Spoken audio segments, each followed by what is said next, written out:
Cool. Kia ora, kia ora. So I'm going to introduce today's panelist, Sarah Kelsey. She is the host of the OneUp Project podcast, a podcast and community aimed to get young people excited about sorting out the traditionally boring stuff. Sarah's podcast focuses on financial literacy and self-development, and we are thrilled to have Sarah with us for today's Lunch and Learn about women and money. Kia ora, Sarah, welcome. Kia ora, thank you so much for having me. I am very excited to be here. Love the intro. Thanks everyone who's listening in or watching the recording. I really appreciate it, and I hope that you can find some value and learn something new throughout the session today. Awesome. Cool. So what I'm going to do quickly before Sarah kicks off is start a wee polling. So I'm going to launch this poll, and it has a couple of questions, and just go ahead and vote how you're feeling about these two.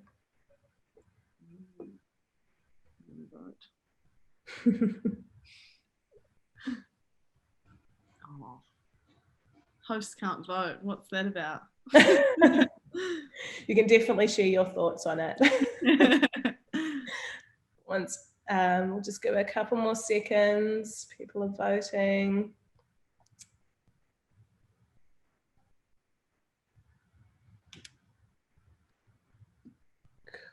Cool.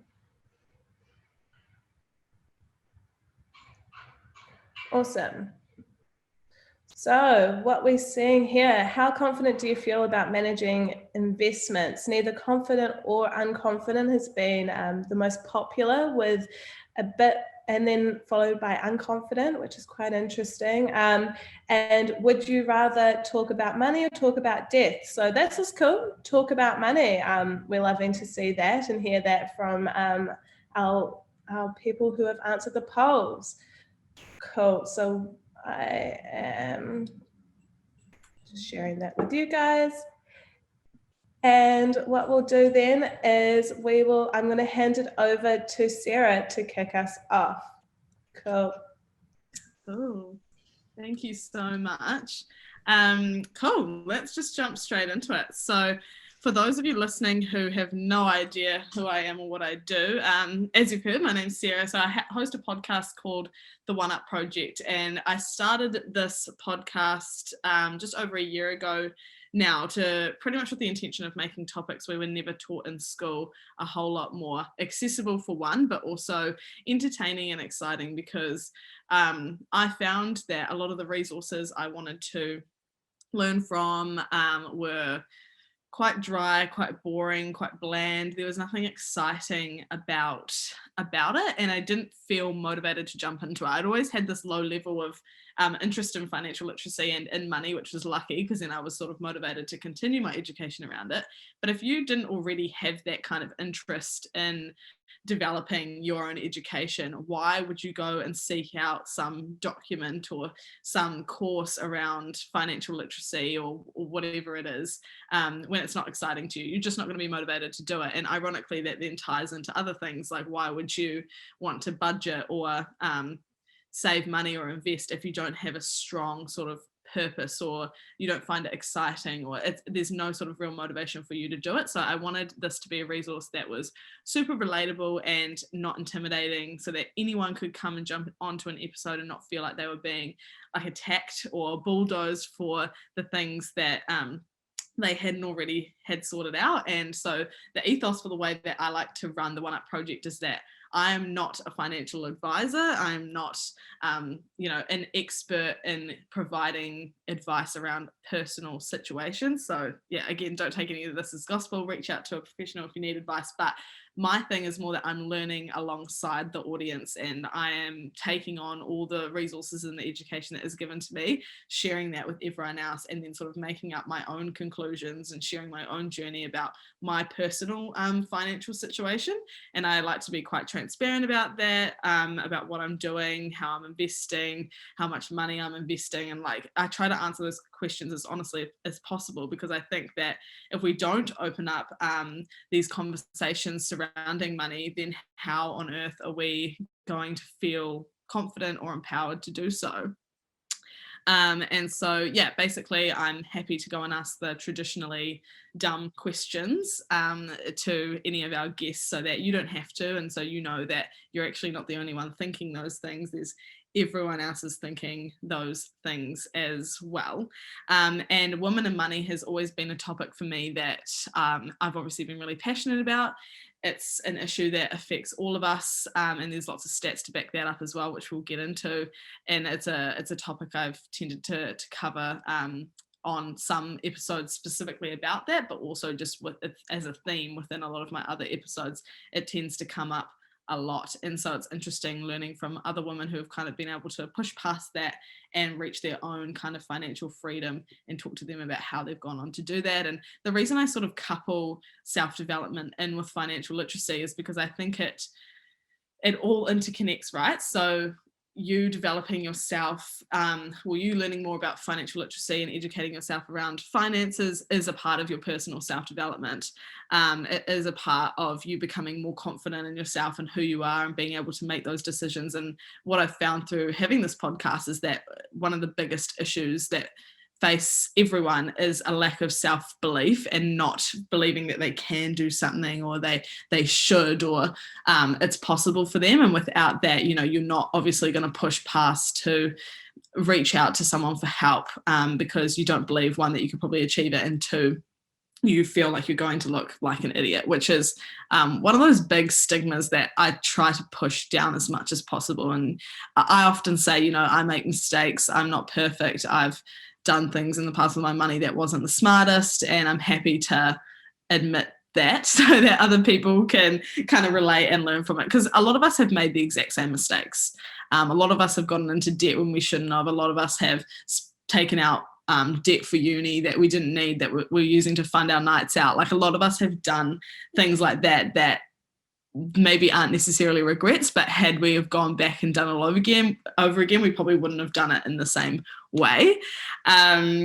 So yeah, I'm really excited to get into this, and make sure if you do have any questions about anything about myself personally, about the podcast, about what I'm talking about, do just send them through, and I look forward to hopefully answering a few of those at the end of the session. And so, there we go. So you were asked to answer the poll earlier around, would you rather speak about death or money? And this stat came out, I think 2018 it was, where a study was found that 61% of women would rather speak about their own death than money. And this is quite a confronting statistic, actually, because that's over half of women in this study felt that they would rather speak about their own death than money. And I think it can seem like women feel very insecure around and out of their depth when talking about a subject like money. So it gets so far to the point where they feel a lot more comfortable speaking about death than a topic like money. And you'll find that people probably wouldn't come out and admit or say something like this, but they would feel like they couldn't reach out with any questions of their own. And it's easier to speak about something like death, for example, over your financial situation, because you feel like you know less about it. You feel like it's more of an unknown. And again, you don't want to look silly. So I'm glad to see that in the poll that was shown, majority of people would rather speak about money. That's good. And I assume most of you listening are probably quite interested in your financial well-being, in your self-development. And so this is probably a topic that doesn't necessarily scare you as much, but for a lot of women, the reality is that this kind of stuff is super confronting, and that's kind of shown through where we see stats around women being the ones who don't understand the money in a relationship, in a heterosexual relationship between a male and a female. Often the female will take the position that they don't deal with a lot of the finances or the bills. It's the man who deals with that. And so that speaks into this statistic as well. Yeah, it can be quite scary, but it's something that we can all overcome through, one, believing in ourselves a little bit more, and two, educating ourselves. And so we're going to talk a little bit more about that today. So yeah, again, just an overview of the podcast. Oh, have I gone forward or back? There we go. So when it comes to managing investments, this is another stat that's come out of the same study. When it comes to managing investments, only about half of women say they are confident compared to 68% of men. And I always say, I always have an interesting story around this. When I used to work in accounting, someone was telling me that this kind of situation summed up the difference in that confidence. They were going on a hike with a group of their friends, and someone in the group said they'd come to a fork in the road, and they're like, right, we need to make a decision about which way to go because we don't have any service out here, and we don't know which way is going to be the right way. There was a male and a female in this group, and the male said, I am like pretty sure it's this way. And the female in the group was like, I don't think you're right. I think it's the other way. And so they sort of went back and forth about it. And the guy was like, no, 100% it's this way. Like, I'm really sure. And she said, okay, like you said you're really sure. So let's go this way. Ended up, surprise, surprise, it was the wrong way that the man chose to go. And so they went the wrong way. And then they came back together to kind of discuss, you said you were really sure. Why did you keep fighting it? And they were like, how sure were you? And he was like, I was probably like 60 to 70% sure it was this way. And the woman was like, well, I was like 90 to 100% sure it was the other way. And I think that just is a great example of, traditionally, and I guess generalizing here, but women tend to feel like they need to be 100% or more sure about a decision they're making before they actually go through with it. Whereas men might feel like, if we're sort of over halfway, then we're good to go. And I've heard this a lot when it comes to, I was talking to a recruiter a while ago, and they were saying that the same thing plays out when it comes to applying for jobs. So women feel like if they haven't got 100% of the requirements for the job, they just won't apply. Whereas a man traditionally could look at the job application, be able to fill in like 7 of the 10 requirements, and they would just go for it. I think I've been quite lucky having the podcast and knowing things like that and being aware of them. So I always try my hardest to overvalue myself, because I know that subconsciously I'll be undervaluing myself anyway. So I will always just go for those things. And I always try to motivate the woman who messaged me to just take chances. And 2 of the most common things that podcast guests say to me when they come on is 1, take risks, and 2, be curious. And so I think for women, the take risks side of things is really important. We want to feel like we can, take those risks, big or small, that might ultimately end up having a huge benefit and a huge impact on us, even if we feel vulnerable and we're risking looking stupid. So it's kind of like a cycle, unfortunately, because you need to put yourself out there to potentially reap the benefits, but you don't want to feel vulnerable and look stupid and look incompetent. So that holds you back, and overcoming that barrier, I think, can be one of the hardest roadblocks for any person. But speaking about women in particular, overcoming that can be a really hard thing to do.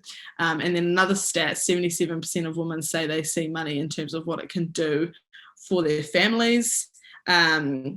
And so, traditionally, as we were talking about before, it's common for the woman to take the role of the homemaker and look after their kids and protect their family. And so for us, a lot of the time, we're looking at it in terms of what it can do for our families. And this will help to not take risks as well, because then we're sort of not only thinking about ourselves, we're thinking about a whole group of people who we're supposed to be protecting and looking after. And so we don't want to risk anything happening in that sense, and therefore can make us feel even more vulnerable and like we don't want to reach out, contributing to that cycle again. The gender pay gap still sits at around 9.5% in New Zealand. And I recorded a podcast with a woman the other day when we're talking about female freelancers, and they're actually underpaid. So Fiverr and Upwork is like a freelancer contractor type software platform you can use to sell your services online. And they did a study, and it came out with something ridiculous, like 40 to 50% gap in payment between men and women for freelance work. And so women freelancers tend to undervalue themselves so much as well. And, they'll be happy to kind of do a job and not get paid as much as a man who would do the same job. So it's really important to, if you feel like you're put in a position where you need to value yourself, whether that's in a interview where you're talking about salary expectations, whether you're talking about getting a raise, whether you're talking about putting a price on a service you're doing, try to just remember that and overvalue yourself. Not that you're doing that at all, you're actually just valuing yourself correctly, but for us it feels like we're overvaluing ourselves. So always put it higher than you think, and you'll be so surprised at the outcome that can come from that. I've seen that play out in so many ways when it comes to the podcast as well. And so the two biggest issues facing women I see in this space are confidence and education.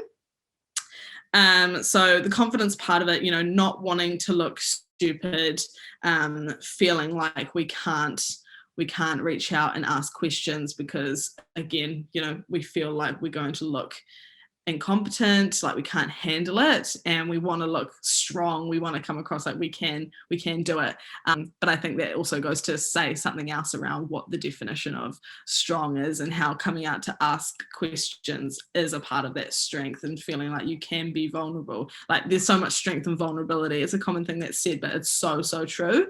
And I think it's really important for women to remember that as well. And the second thing is education. So feeling like you don't understand, it's just too hard for you, it's too stressful, you tend to procrastinate. This gap in education is so prominent, especially in financial literacy. We all know it. We always talk about how this kind of stuff needs to be taught in schools, and Sorted Money Week is a great time to highlight these kinds of issues. But it's not something that is going to be fixed anytime soon from what I can see. And there's a lot of us out there who are, a lot of us who have been on these webinars and doing all sorts of other things, Spring as well, trying to help this kind of education be more accessible for people. And yeah, it can be hard for others to kind of feel motivated to come out and learn those things. And so for us, I guess it's not only about bringing the education to the people, but it's actually about helping them to take it on board and be proactive and learn for themselves. It's really important. I see it all the time through the podcast. It's just a lack of confidence can hold so many women back, where they undervalue themselves. And often, sometimes I think they just need a little bit of reassurance, and feel blessed that I have a platform where I can kind of help that and provide that reassurance where necessary. But it's awesome if we can get to a place where we're able to provide that kind of reassurance for ourselves as well. And so how can we change this and empower ourselves and other women to be confident when it comes to money? I think there's so many different ways we can do this. One of the sort of first things that I'm thinking about now that's important to mention is just being self-aware that you potentially do have these feelings, and kind of analysing your own money mindset. Like, what are the behaviours that you've learned and the patterns that you've learned from your parents, from the people surrounding you about money, and how is that impacting the way you approach it today? I know so many people who have had parents that have always been really tight on money because maybe they never had so much of it growing up, and then that's then impacted how they've spent money when they're older. So it's really important to analyze those sorts of things, and I have a few episodes around money mindset for that reason. I think it's a super important thing to analyze for yourself. So what have I said? Resources. I say this all the time, because there are just so many free resources out there now, so many different things you can go and watch and listen to, and it's important to work out what works for you. So it's one thing to find a really good resource or a really good book, or but if you don't like reading, you're not going to be motivated to lie down every night and read a book about money. It's just not going to be your thing. For me, I was going to say I like reading. I do. I haven't read a book in ages though, but I do like reading. But what I like even more is podcasting, obviously. But podcasts because you can be in a car and listen to a podcast, because you can be cleaning the house and listening to a podcast. You can multitask while listening to a podcast. Can help you to feel, one, so much more productive, but also kind of just be unconsciously learning as you're doing something else, which I think is really important too. And the best thing is just getting different perspectives. And that's at least what I try to focus on with my podcast, is like a lot of the things that I put out there about money are just a perspective, just one financial advisor's perspective, just one mortgage advisor's perspective, and try to get a whole group of these so that along the journey of listening to the podcast, you can then get all these different perspectives and then apply whichever one relates to you the most in your life, or seek advice and tell the person that you've listened to this and that you want to apply this kind of thing in your life. And so they're all just perspectives, and it's up to you to kind of find the perspective that makes sense and then be able to apply that to your personal situation. Another thing that we talk about a lot on the podcast is working out what is right for you. And I think this can be a hard one. I was having this conversation with someone earlier, how we always have to give out these disclaimers that, this isn't financial advice, and seek out the advice of a professional if you need something relating to your personal situation. And people say, yeah, and they don't do it. But the thing is, it's so important to realize that your financial situation is actually really unique compared to a lot of other people. Of course, there'll be similarities and things that, generally you can take on board whoever you are doing whatever you're doing, but there are always going to be certain things about your situation, whether it's your mindset or the certain stage of life you're in, that mean different things are relevant. And that's really important to figure out, so that you can pick the resources that are the most relevant to you, and finding something that actually is exciting to listen to and that makes you want to educate yourself. So I've just put like a few examples here, some of my favorite ones, just in case you were looking for any, because I think that it's important to not only tell people to go and seek out resources, but to actually give them examples, because so many people always say, there's so many great things out there, and then it's like, cool, but I have no idea where to actually look. So these are a couple ones that I actually use and listen to and read, so for you. And I've actually beside me got about 6 different financial books, because I'm doing a giveaway soon. But there's ones like the Sheets on the Money book that just came out, Tales from a Financial Hot Mess by Francis Cook and Mary Holmes book as well. And of course, The Barefoot Investor is a really good one for beginners and super basic, which I love.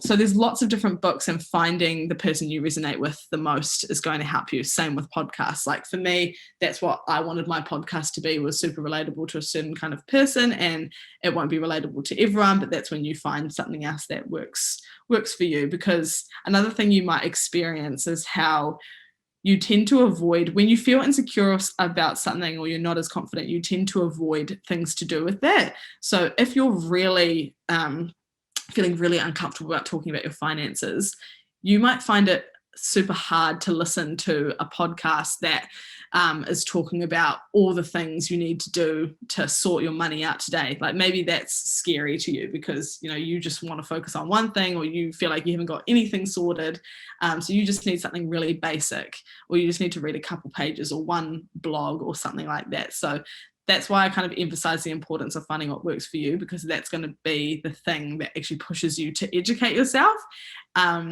And I wish there was a one-stop solution for everyone, but unfortunately at this stage there isn't. So helping yourself through finding the best resources is really important. And then the next thing, opening up the kōrero. So making sure you actually open up communication and have discussions about money. Don't be afraid to, I guess it's quite, hard to say, just don't be afraid, but try your hardest to open up those conversations where you can. And if someone is talking about money, just ask them what their opinion on certain things are. If they are with a certain KiwiSaver provider or fund and you're talking about it, ask them why they're with that fund and try to find out how that might relate to you as well. Because without without opening up these conversations, you'll find that that's when the stigma gets emphasized even more. And so there's kind of this hidden stigma around talking about money, and everyone's scared to talk about money. And that's because just no one talks about it. If you opened up the conversation, it would be so much easier to, realize that everyone's in the same boat. Ultimately, I mean, I guess for me, I get kind of a unique view because I talk on the podcast, and then I get all the people who listen to the podcast messaging me about the different things they could relate to or the different things they took from it. And oftentimes it's the exact same thing that everyone resonated with the most or everyone took from the podcast. And so sometimes I wish I could just show everyone, like, you messaged me about this one thing that you're afraid to talk to someone else about, but actually 8 people on the same day messaged me about the exact same thing. So it's not just you feeling like you can't talk about this, it's everyone. So please don't feel like you're alone in this conversation. There's other people out there who are unsure as well. And that's when those sorts of resources come in communities, different Facebook pages, and even just reaching out to those who you admire. Like if you're listening to my podcast or you follow the Girls That Invest Instagram page, or you listen to She's on the Money, like reach out to them and just say what you're concerned about or say what you learned from their resource, and they'll be more than happy to share that conversation with you and start kind of opening up that conversation around money. I know for me in particular, I'm super relaxed with talking about money and more than happy to share screenshots of my bank account. Like I just don't even care, because I think for me, it's all about just being transparent around the money I have, the money, what I'm doing with it, and knowing that just because I'm trying to open up this conversation doesn't mean that I'm a pro either. Like I'm far away from having a house deposit. Like I'm far away from those sorts of things. So I'm just the same as everyone else. And you probably wouldn't know that unless either you're listening to this and hear me talk about it, or you message me. So make sure, you do reach out to those who you want to hear from. So where to start?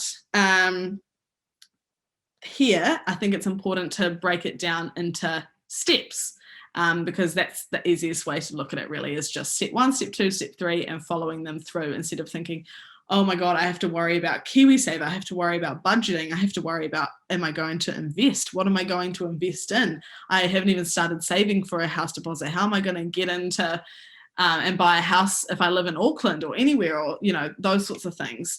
It can be really overwhelming to think of every single little part of money at once. So my thoughts here are to just pick one thing. Start with one thing. For example, KiwiSaver. If you've decided, okay, I have KiwiSaver, I've had it since I started working, but I have no idea what it is. I have no idea how it works, and I have no idea if what I'm doing is right.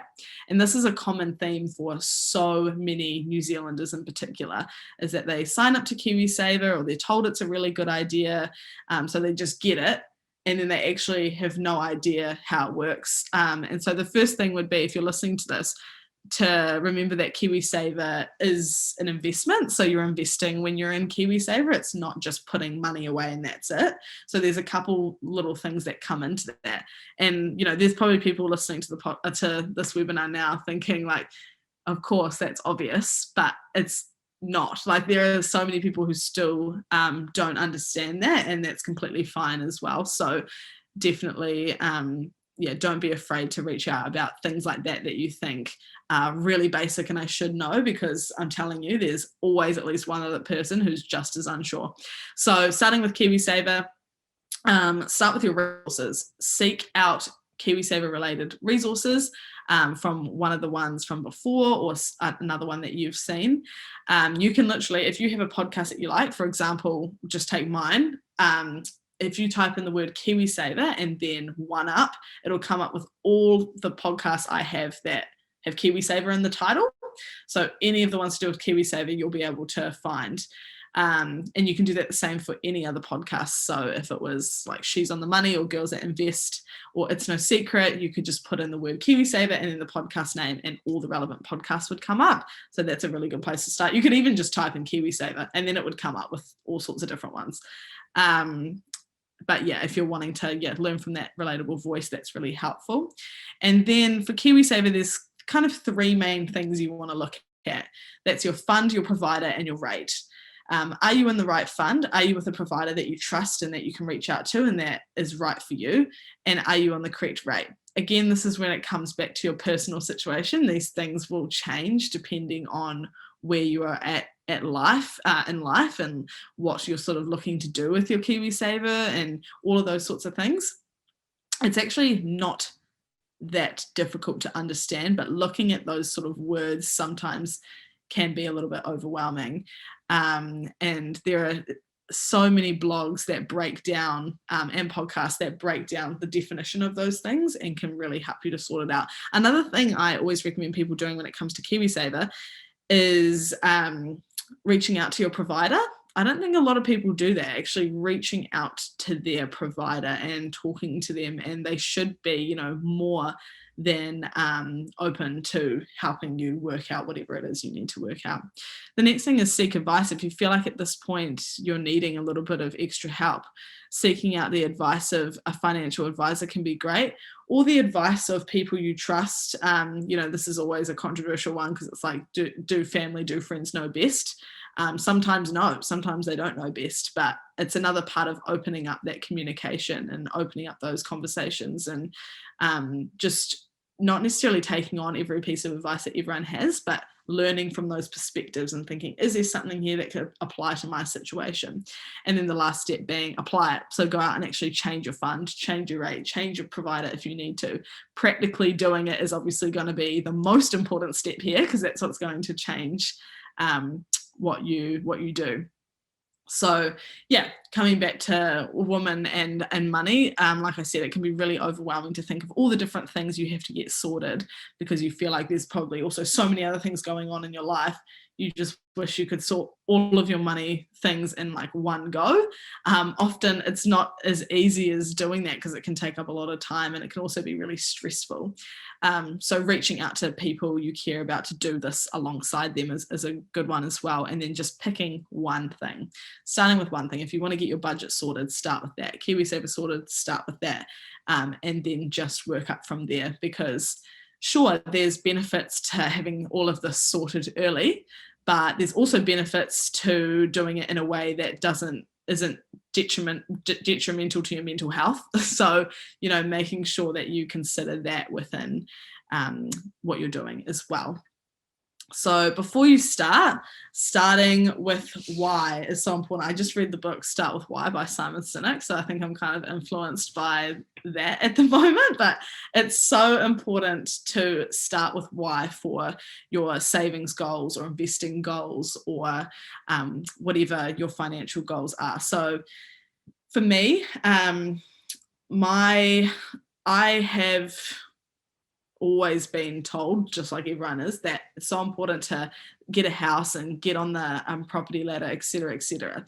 For me, saving a house deposit does not motivate me whatsoever. I find the thought of doing that really boring, not inspiring, and I struggle to feel like it's a realistic goal.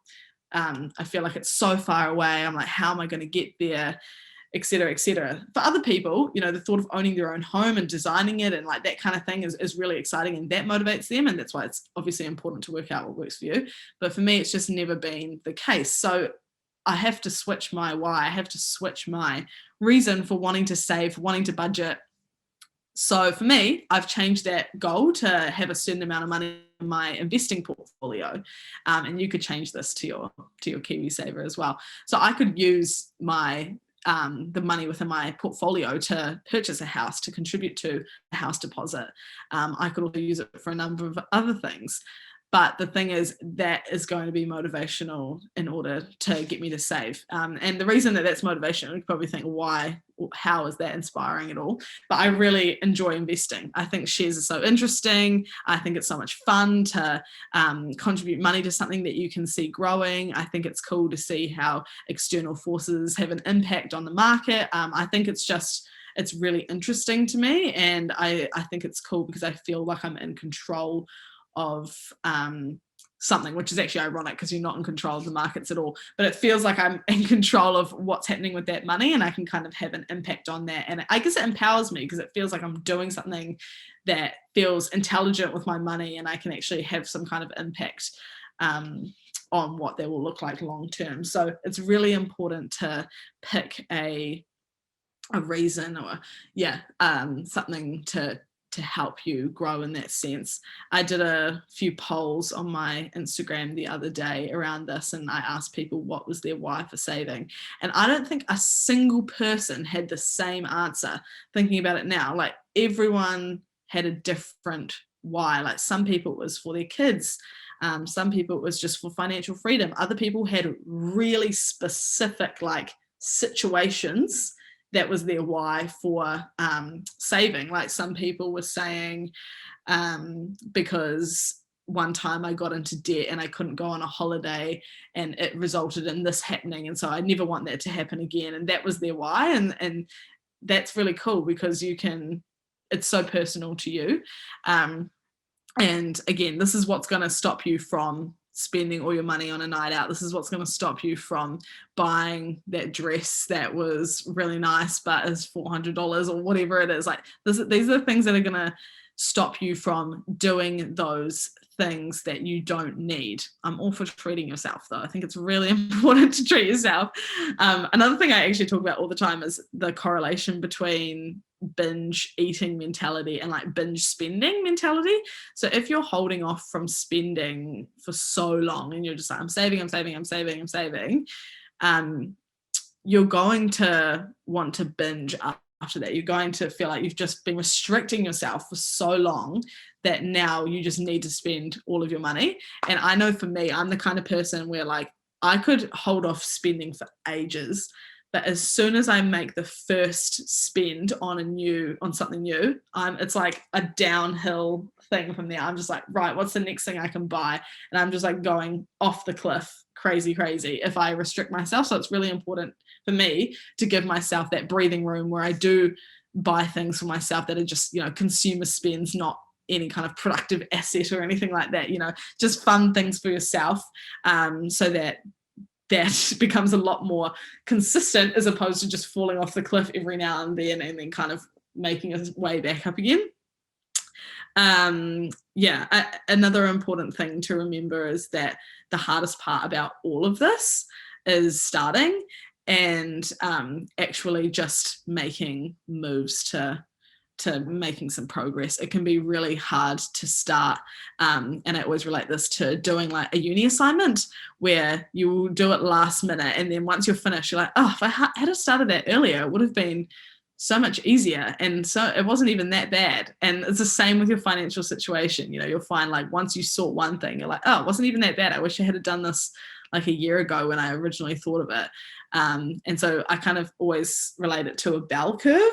So if you're here, of course, it's so hard to get up the slope. Like it's literally almost impossible. You're struggling so much to motivate yourself to do it, because, money can be really overwhelming. It's one of the leading causes of stress. It can be a hard thing to, one, wrap your head around, but two, just deal with. So you're on this sort of slope and you're like, please, how am I going to get up to the top?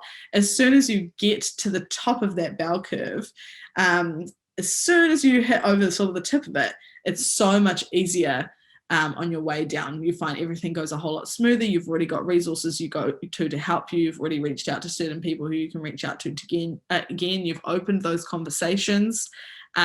You've done it once and you can do it again. So yeah, it's really important to remember that as well.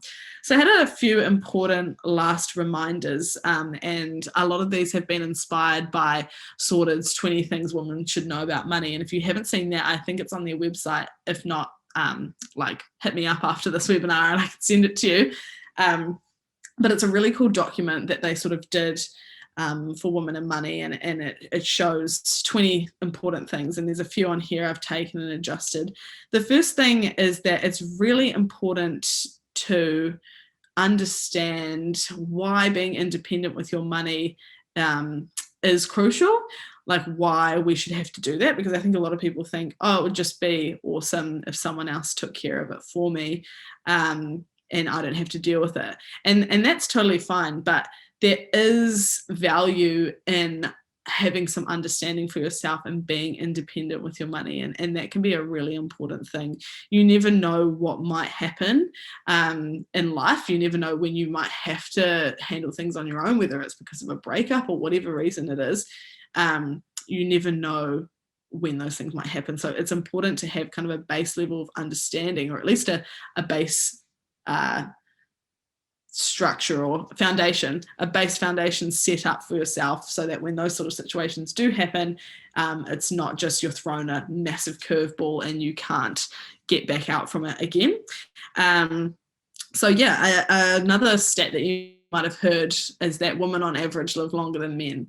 So if you're thinking really, really, really long term, on average we tend to live longer, which therefore means we would need to prepare for retirement for longer.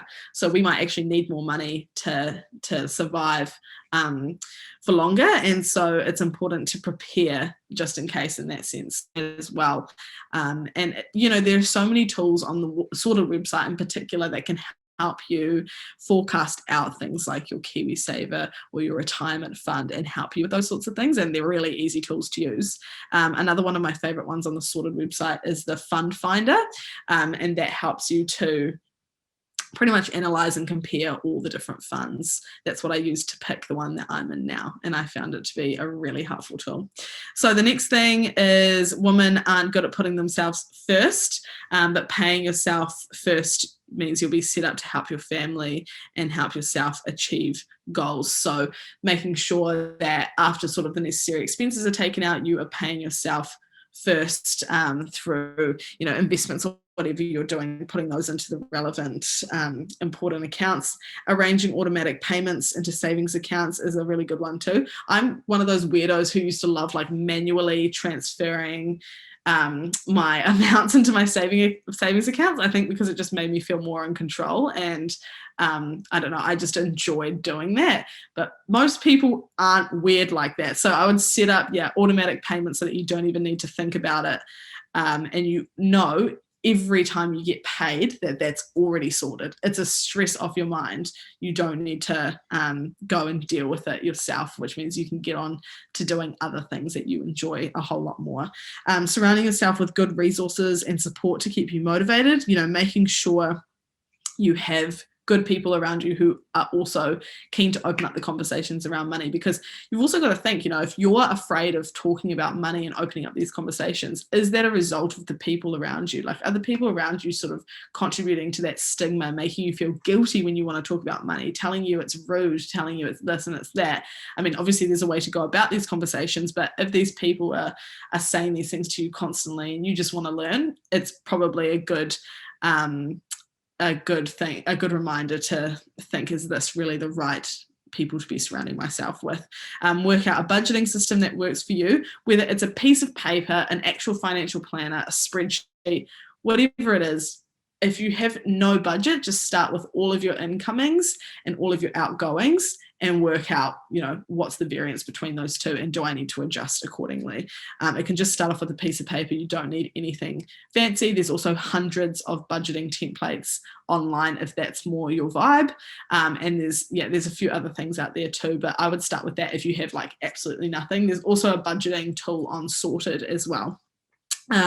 Removing temptations like mailing lists, Instagram accounts, and apps. So when I first started the podcast, I went through my entire mailing list and unsubscribed from every single like fashion or makeup brand I had subscribed to, because email is still one of the highest converting marketing tools out there. So just remember that those things might not get you in the moment, but it's a reminder that, oh, so-and-so is having a sale. And then you remember it the next time you go into the store and you're like, that's right, I'm going to take advantage of that. If you didn't have those sort of reminders, you wouldn't be subconsciously thinking about it. And out of sight, out of mind is always a good rule when it comes to that. Making sure you open up those conversations as well and setting goals together with those you care about is super important. Another one is making sure you're aware of little things like the KiwiSaver government contribution. If you can contribute at least $20 a week, you'll receive the maximum government contribution of $521 a year, and that ends at the end of June each year. So making sure you're aware of that. And a lot of us financial literacy resources, we put out reminders about that too. So making sure you keep up with us for that. yeah, so as women, we can be risk averse and often see a lot of these changes as risky, as big change, and it can scare us.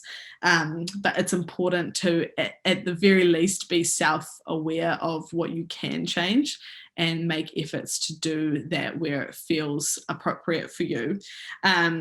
Yeah, there's an episode I have, it's episode 91, and it's all about relationships and money. And so we go into a lot of the differences between men and women in particular in that episode. So it would be, really beneficial to listen to something like that if you were trying to work out how to open up those conversations with your partner. And then episode 86, I go into why women don't feel empowered about money and how we're changing that. And that's with Sorted, actually. So those sorts of episodes might help you too. But yeah, just as a final reminder, remember that you are just as capable of understanding financial concepts as anyone, as a huge businessman, as anyone else. You're just as capable of doing that. These sorts of concepts have been made to be more difficult than they need to be, with jargon that we don't need to use. And that can add to the scariness of it all and make us feel vulnerable. But there is no need to feel like you can't reach out. So make sure that you do reach out when you need to, and know that you are fully in your right to want to be educated and to want to open up the communication surrounding all of these things. So yeah, I hope that helped you guys. And I've missed that entire slide, but that's basically what I just went over. And then that's one of the episodes. Reach out to me if you've got any other questions past this point. Even just flick me an email. I'm more than happy to answer any questions, any concerns, or if you need any more recommendations for anything, feel free to. And I hope that this helped you. So thank you so much for listening. Thank you so much, Sarah. That was super helpful. We'll open it up for questions, and please enter them into the Q&A or chat box. I see that there's one already there from Lilia, and she says, "Kia ora, Sarah. If you could change anything in the education system so we could be more financially literate, what would that be?" Big question. That's such a cool question. I love that. If I could change anything, oh my God, I'd change so much. I think I would. I would change everything. I would change. What's like a good specific example? I would change the way that math is structured, and I would structure math to be a lot more focused around money and how to actually work out things to do with your money, like how to budget, how to understand how to discount things. And even things like business studies, I would just change the curriculum up in these sort of core topics to be more relevant to things that you actually end up having to do. KiwiSaver should be 100% a topic covered in school, so that people understand that they can change their fund, they can change their provider. I would change so much, but I would probably, as a broad answer, I would change the curriculum for core subjects to be more relevant to money. I love that. Yeah, definitely. I know for myself, when I was in high school, I was never taught that, and I didn't like math, but maybe if they incorporated actual real life examples where I could apply my maths education, I'd probably find it a lot more useful. And even if I forgot it, maybe 2 years or 5 years down the line, it's always in the back of your head and you can use it again when it's applicable.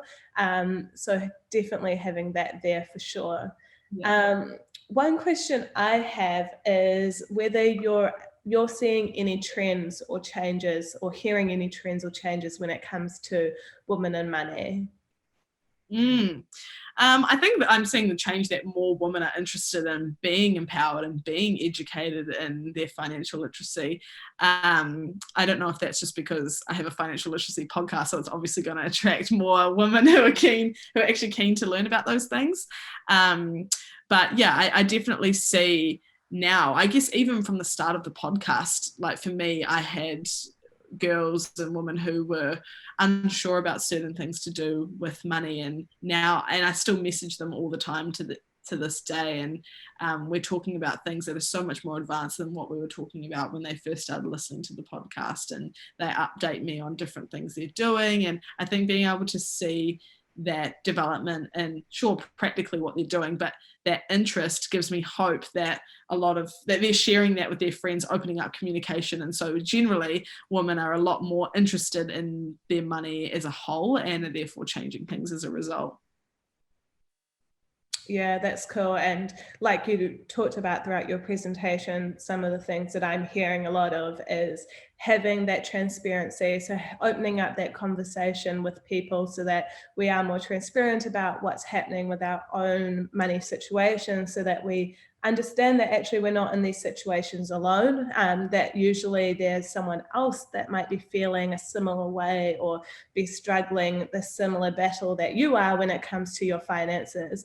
And then also finding what drives you and works for you, right? Like we have now so many different channels. Like podcasts weren't really a big thing maybe 5-10 years ago, but now that the technology is advancing, we have now multiple ways that we can get in touch or be more educated around financial education or other areas of our well-being. So finding what drives you and ways of getting that education as well is really cool to hear.